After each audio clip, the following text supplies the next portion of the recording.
Populous The Beginning es la tiza. Hoy les traigo un juego de estrategia muy interesante de 1998. Pues te quiero decir que este es el mejor RTS inventado por los Y al que no le gusta, que se joda.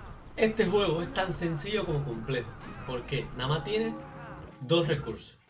La madera para construir los edificios y el mana, que es para entrenar unidades y para que tu chamán, que es la única unidad que tiene hechizos, pueda usar sus hechizos, vaya la redundancia.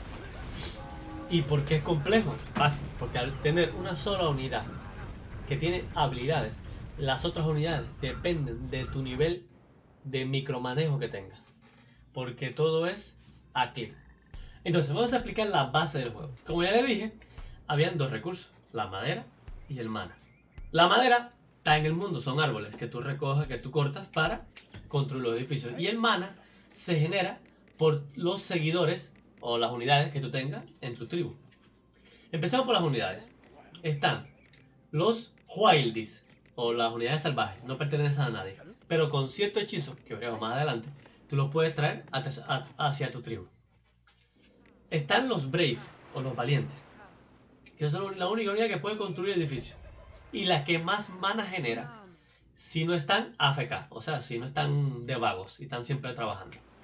Lo ideal es que tú tengas siempre estas unidades trabajando para que te generen bastante mana. De ahí vienen los guerreros, que son las unidades más fuertes del juego. Tienen un daño asqueroso y una vida asquerosa. Te cogen un warrior, te coge a la chamán y la chapea si la chamán no tiene habilidades. Te la chapea.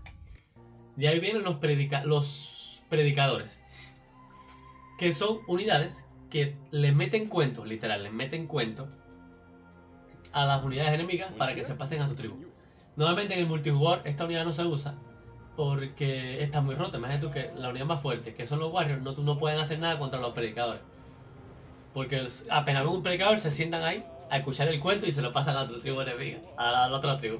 Está muy rota y normalmente no se juega con esa unidad. Y está la unidad que para mí también está rota, que son los Fire Warriors. Que son unidades que atacan a distancia con bolas de fuego. Pero si tú lo manejas bien, se ponen insoportables. Te meten un micro los pros con esa unidad que te sacan el cerebro. También, y por último está la unidad de los espías, que tampoco se usa mucho, que es algo que lo que hacen es que se ponen del color de la tribu enemiga para que los enemigos piensen que es una unidad normal de ellos y le puedes quemar los edificios y cosas así. Una paja, tampoco se usa mucho. Una mecánica interesante que tiene el Populous es que para tú tener unidades no es simplemente tocar un edificio y ya entrenarla. Tú tienes que sacrificar a otra unidad en el sentido de que coges la unidad, la metes en ese edificio y se transforma en la otra unidad. Por ejemplo, tú coges un bravo, lo metes en la casa de los guerreros y sale un guerrero. Y así con las demás. Curioso, ¿eh? El detalle es que, como dije anteriormente, entrenar unidades cuesta mana. Entonces, cada unidad que mencioné anteriormente tiene un costo de mana diferente. Lo que más mana cuesta son los warriors. Así que tiene que tenerse en cuenta cuando quieras cargar hechizos o entrenar unidades. Porque si lo haces las dos cosas al mismo tiempo, puede que te retrase el cargado de los hechizos y hasta que te retrase la velocidad con la que se entrenan las unidades.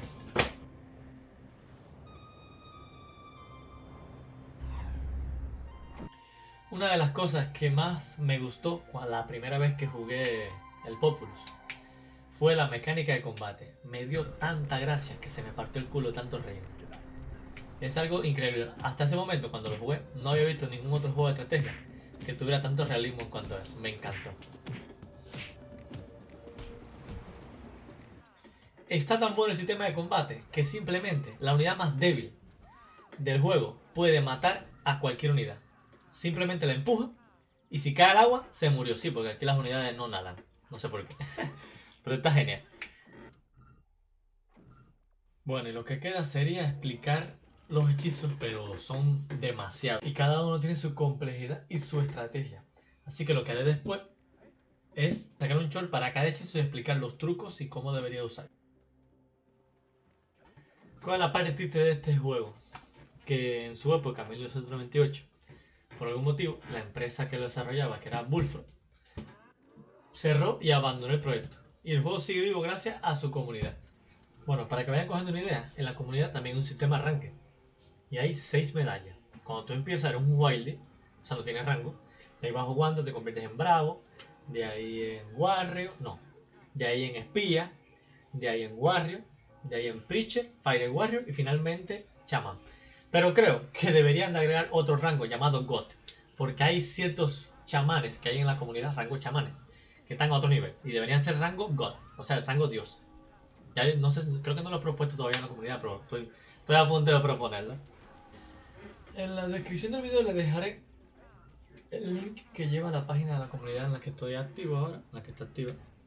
Si quieren crearse de su cuenta y revivar su juego de la infancia. Y para los nuevos, les recomiendo el juego. Está muy bueno, RTS y bien complejo. Bueno, yo le pregunté a ciertas personas que juegan otros RTS online competitivos, como StarCraft y Warcraft, y dicen que el Populous está bien complejo. Porque tiene que micromanejar un montón de cosas. Bueno, nos vemos en el próximo video de Populous The Beginning. ¡Chao, chao!